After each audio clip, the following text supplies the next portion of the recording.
Hey, y'all. So, Hey. So we are going to get into it. The Shy, Season 2, Episode 4. Did you think this was a good episode? Did you enjoy the episode? Oh, yeah. I've been enjoying it from the very beginning, and I'm still enjoying it. So we skipped an episode from episode 3. We saw it, but we didn't discuss it. But I also enjoyed episode 3 for several reasons. But it was a good episode. Episode 4 started out. How did it start out? Fresh my memory, because everything I'm thinking about is towards the end. So what we find out that Ronnie is out of jail. Ronnie gets out of jail, which again, my emotions are still tug of war with that, because on one hand I'm like, what the fuck? Like, no, he killed an innocent child. We all know that he technically didn't necessarily mean to, but what I'm saying is like there's that part, and then there's the other part of like, okay, well, we know why he tried to do it, because his own son or stepson was murdered. His grandma, well, is that his mom or his grandma? That got beat up. That's his mom. Yeah, his mom's got his grandma was his mom. So his mom, she's in the hospital. It's his grandma, girl. Oh, it's his grandma. I thought you said it's his mom. I kept saying grandma. Oh, I thought you said mama. So we find out his grandma. Well, we've been knowing she's in the hospital, but my emotional side of it is like, okay, yay, he gets to get out, see his mom or his grandma, and and as we see in the episode, he reconnects with the mother. I forget her name. I'm terrible with their names. The mother of his son. We know her name. Oh, the girlfriend. The girlfriend. Yeah, basically. Yeah, well, we see that up on the mom of Jason, which was not his real son, but it was the boy who he claimed to be his son. And yeah, he went by her house, and he saw that she was like super fucking depressed. Her place looked a mess. She looked a mess, but she seemed really happy to see him, and he tried to do what he could do to like help her out. Right? She was so depressed. She was so depressed, and towards the end, it's like, there's a pivotal moment where her son had a baby, and the mother of that child, hooked it up to where they're able to meet the grandchild.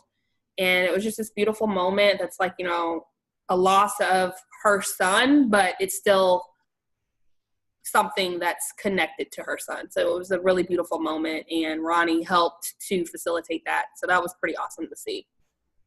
Yeah. Side note, him getting his face, someone spitting in his face. I was like, yeah, I was just about to say that Ronnie has been having a lot of like side eye since he got out of jail. So everyone's basically in the community like, whoa, you killed this boy and now you're out. Like, we don't fuck with you. So everyone's looking at him crazy. A woman spit in his face. And even Jada, Emmett's mom, who's taking care of his grandmother, she looked at him crazy when he approached her in the hospital to talk about his grandma. And he was just like, look, I'm going to make this right. I know I fucked up. I know, but I'm not a monster. I'm going to show you. And it's really kind of weird, because I felt like him and Jada had this weird moment where she kind of looks at him like she wanted to fuck or something. I don't know. It's weird. So I don't know if they're going to be like hooking up in the future, but yeah. And I got a weird vibe from them. I was like, I did too. I really did too. And I actually assumed that they had something going on until she was referencing like, it's weird that you killed someone and you're out. Like, I was like, oh, okay, that's where they're going with it. But I'm thinking maybe he looks a lot better now that he's like cleaned up. He's been like exercising. So maybe we all know Emma's mama is lonely as fuck. Okay, she's single. Her whole life has been about Emmett, and now she's been kicked in and out the house. And now she's trying to see what's out there. Okay. Did you see the part? Well, you obviously saw the part when Emmett's dad knocks on the door of her house, and she's like, fix it. She looks through the peephole, and she's like fixing her hair. Yeah. And she opens the door. Now his daddy is fine. Like, his daddy is fine. Now I wouldn't necessarily want him back necessarily with all them kids, but he fine. And so when he came through the door, it was just like this. I think for both of them, it was like, like, girl, you miss me. Let me in. And it's like, nigga, bye type, until he basically was like, what you got on this child support? Like, The nerve. I could not Niggas be full-time daddies for 5 days. And that is how dudes think for real, though. Dudes literally think for real that, like, to a certain degree, I can see what he's saying if his son was underage.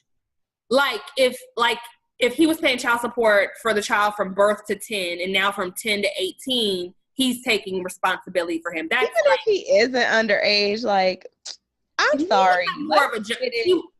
Let's not get it twisted. Child support is cool and it's supplemental or whatever, but the person who is with the child, not, majority of the time, they're going to put in more money than your little child support check. For sure. Because the person's with you 24 hours a day. Like, it's, you know what I'm saying? It's unforeseen shit that's going to come up with a human being that you're raising for years. Right. So it's like, Emmett's mom had Emmett for 20-something years. Like, how dare you come and ask for child support and you had him for 5 days or a week? Stop it. Just right. ridiculous. And my thing is, you're not even having him. He's a grown-ass man at this point. Like, you are simply doing your son something that you've never been able to do because of whatever the reasons were why you weren't there. Now it should be an honor in the sense of, okay, even if he's not able to stay there rent-free, but it's like, how dare you go back to the mom? Like, that was crazy. I couldn't even believe they wrote that in the storyline. I was like, what? The nerve of this. I was like ready to go off for him. I was so mad. They really be thinking that little child support check is like saving lives. Girl. But yeah, that was interesting. So Emmett is out here hustling. Terrible luck again. So Sonny, who owns the little restaurant he was working at, the previous episode he had like a stroke or something. Yeah. And Emmett has been like remaining working at the store, at the restaurant, but unfortunately it had a fire that he couldn't put out, or he tried to put out with water, which just makes shit worse when it's a grease fire. So now he's out of a job. The little bit of a job that he did have, he isn't able to do that anymore. So he ends up, I think, meeting Brandon with the food truck. He tries to convince him, like, look, dude, your food truck is cool and all, but I can get it way more popping. I can get girls in here. I can, like, just get it. I can get it on social media, So him and Brandon kind of have a moment where he kind of convinces Brandon to, like, let him work with him with the food truck. So I'm interested to see how that goes because I do like him. Yeah. We'll see where that leads. Well, we saw where it led in the sense that he was selling hair out the truck. Oh, yeah. We saw where it ended up.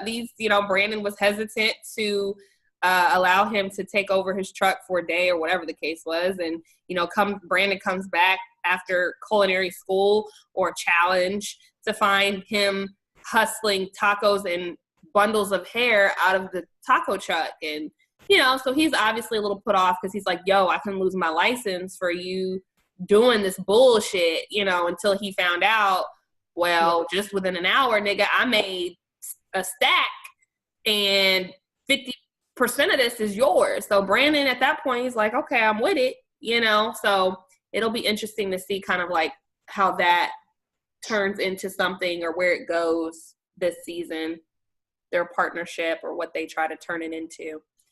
So, but I'm happy to see that. I'm happy to see both of them like making some money because I feel like they've just struggled. I know.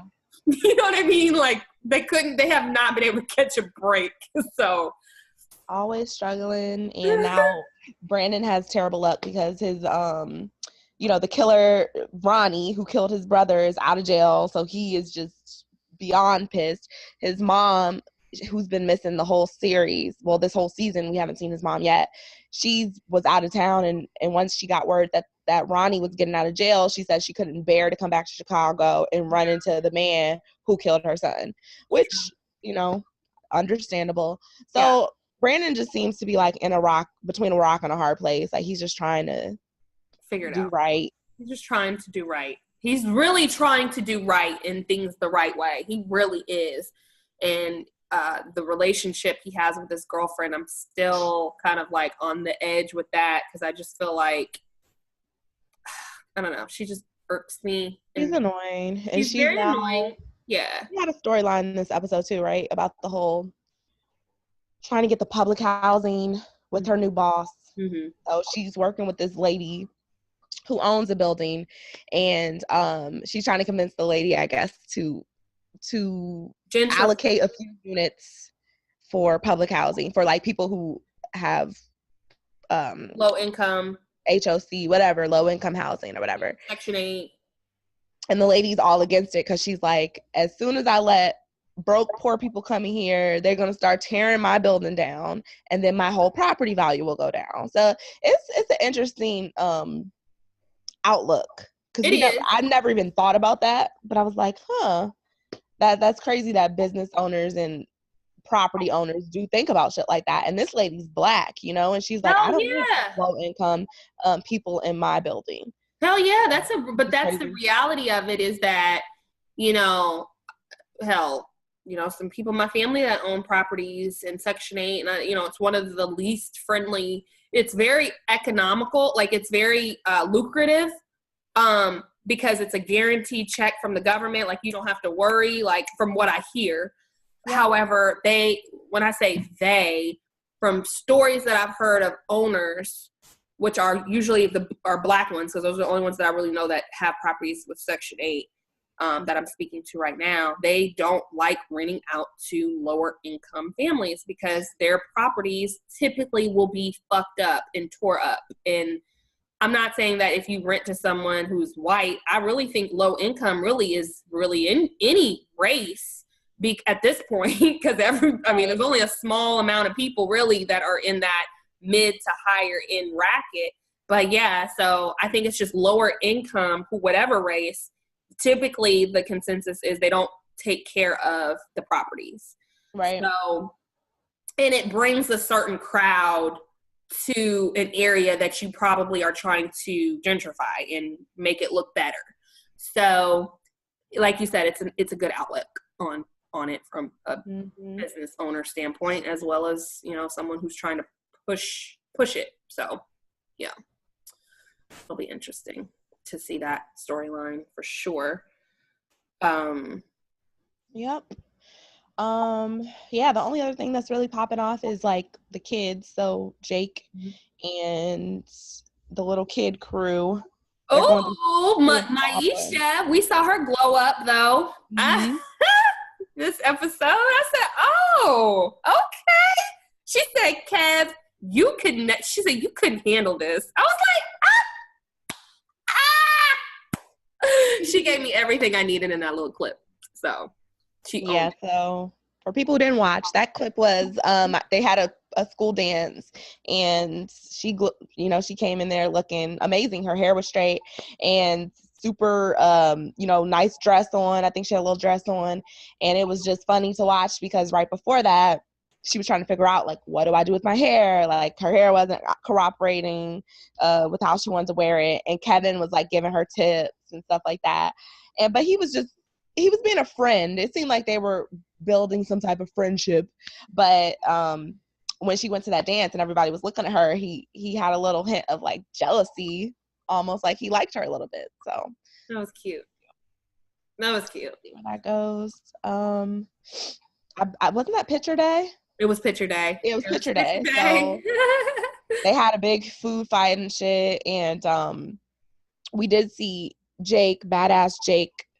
Did he have a tattoo? Or I don't know if that was a real tattoo, but he got like a gang tattoo. So he's part of the little gang that his brother is in. And it was just funny that they showed that, because it's just telling what's about to happen in the future. Is like, I don't see the kids being friends too much longer, just because it's clear that like Jake is going this way and the other kids are going like a totally different way. And every episode, Jake lets us further know he's about that life, you know? So, yeah. Crazy. It's true. I had a conversation with a friend the other day about that, and, you know, they grew up in the hood, and he said, you know, I went this way and my other friends went this way. I said, well, did any of them like end up hating on you? Or he's like, no. He was like, we just respected that, you know, I took this route. It's anything that nobody else couldn't have done. It's just, I literally went this way and they went this way. Yeah. And that's as simple as it was. Like, and they understood that, look, the street money, this street life is more me. It's what I need to do to feed my family. I took this way, which was college. And, you know, I still had to struggle with the background and, you know, all these different other obstacles. So it wasn't just like, oh, I go to college and everything's perfect. Like, I still had hurdles as well. But, you know, we just went our separate ways. And, you know, like you said, to your point, that's clearly what it looks like and how this happens in real life, portrayed on TV. And the other kids, they keep trying to save him. Like, they tried to prevent him from fighting the boy in the cafeteria. Yeah. Kevin lied and said he started it. So it's like they're trying to save Jake. They see where the Jake is headed. But Jake, you know, he about that life. His brother is about that life. And it literally seems to be his only option at this point. His brother, Reggie, he's out here being stalked by the detective, basically. The detective is getting more and more into the case. She's trying to figure out, like, why did Miss Ethel get jumped? And she contacted the property management company. So she realized that this is a real estate company that was trying to buy Miss Ethel's house. So it seems like she's about to get into all of that. So she's about to see, and she's already breaking all types of rules. The white guy's mad. Her detective partner's pissed. So she just seems like she's about to do whatever she has to do to see what's really going on.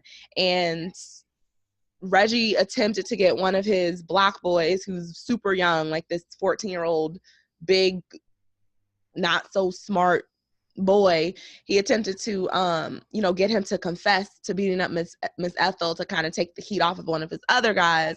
But the detective saw right through that, told the boy to go home, and that even further put Reggie on her radar. So that's just about to go deep into the wormhole, that whole thing. Hopefully, you know, I don't know if Reggie's gonna go to jail or what, but she just seems like she's not about to let it go.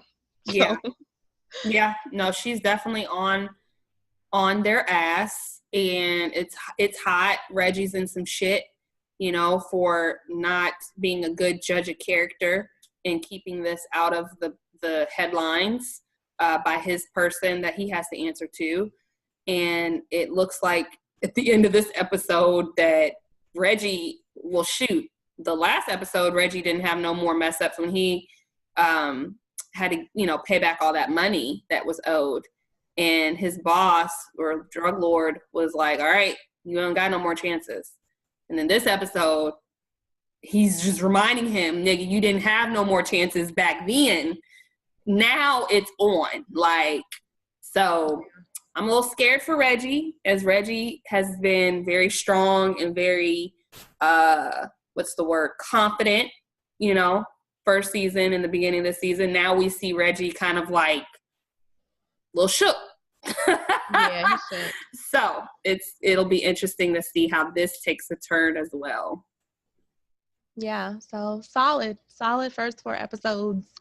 I can't wait to see how the rest of the season goes. I'm hoping it's not no like insecure bullshit and it's like a short ass season.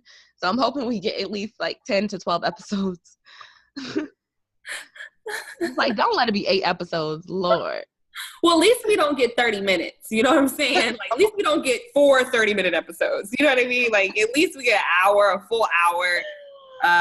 Yeah. So they be doing us all the way wrong and insecure. But yeah, it was a good first 4 episodes. Oh, and one other thing I wanted to mention was the relationship between Emmett and his baby mama.